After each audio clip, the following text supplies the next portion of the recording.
Right, fundraising. Fundraising is important because it is the fuel to everything we do to make the world a much better place. And it's not only about money. Often we talk about resource mobilization, so mobilizing all the resources you can find or get to make your NGO stronger, faster and more successful. So that could be what we call the golden gifts of fundraising. For instance, not only money, but also the time of your donors as a volunteer. They could donate goods, all sorts of things that it makes the NGO sector so very special. So fundraising is very important and it's easy. I'll talk you through it, but it's not very difficult. My favorite part in fundraising and training you on fundraising and resource mobilization is working with the heroes of the world. That's how I call them.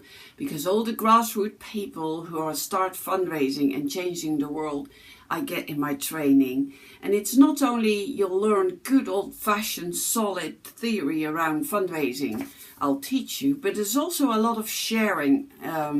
Sharing of case studies, sharing of your successes. So the favorite part about the training is of course that we do it together. You are my family, we're the change makers of the world and we need money for that, and fundraising is an integral part of that. So what will people learn in the week about fundraising and resource mobilization? Well, you'll learn all the fundraising techniques. The good thing is that because it's such an international course, you'll learn all the fundraising techniques that are used in Europe, in Eastern Europe, in North America, but also in Latin America, Eastern Europe, Asia. We can share all these techniques, and in particular if it's coming from an emerging economy, the fundraising techniques and the stories are absolutely beautiful. So like I said, there's a lot of sharing and a lot of interactive work. Few things we, for instance, talk about are all the core principles of fundraising. Why people give, the donor motivation, case for support, how you articulate your charity to make it a donor engaged in your charity. How to find the right donors, donors identification, making long lists and short lists, finding your target group. Strategy, we'll talk about that too, because often NGOs live from hand to mouth and finding the right funding. If you set out a strategy, you will work on a sustainable NGO and an organization that's fit for the future. So we'll talk about strategy too. And then communications. So if you have the donors on your books, how do you keep them? How do you build that donor relationship? So that's one of the few things you'll learn in the course. So what makes this course so very valuable to people? Well, first of all, you raise more money. You raise more money and you raise it faster. Once you know the fundraising techniques, it's easier. It's easier and you can do it faster, and you can build an organization, an NGO, fit for the future. A sustainable organization who knows what they're doing and has a good fundraising plan. You create a network because you're sitting in the class with me, with other people like you who will be curious about fundraising and who will learn about fundraising. And during the whole week, we have the time. So we can try it out, we can see if it fits for your organization, we can make a plan tailor-made to your organization.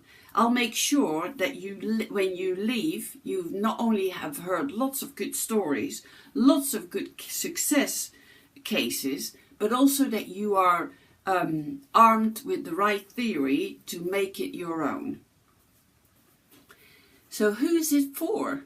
Who would benefit most for the training? I think what would be really good is that you've done some kind of fundraising.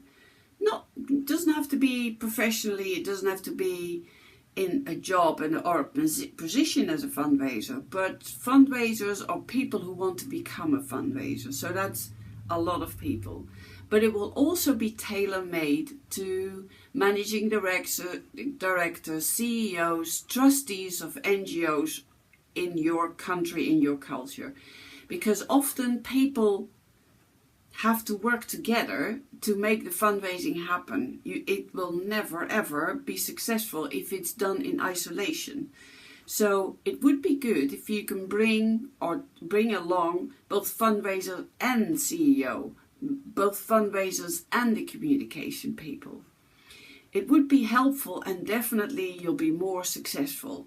But most of all, people who have a passion to change the world and just need the tricks to find the money to make that happen. Whoa, my inspiration. Well, 3 people spring to mind. Well, I guess first of all Marie Curie, because as you know, she discovered radium and polonium and make sure that people now, if you break your leg, that they can see with an X-ray where exactly it is. She's a Nobel Prize winner, but most of all, she did all the fundraising herself. In Warsaw, in Poland, you can go to her museum and you can still see the suitcase she had with all the funding proposals in it. So not only she was a very clever person and a professor in chemistry, but also she was an excellent fundraiser. Well, the second person is Peter van Rooyen. He was my first boss. He was my first boss in the 80s and the 90s of the HIV and AIDS Foundation in Amsterdam.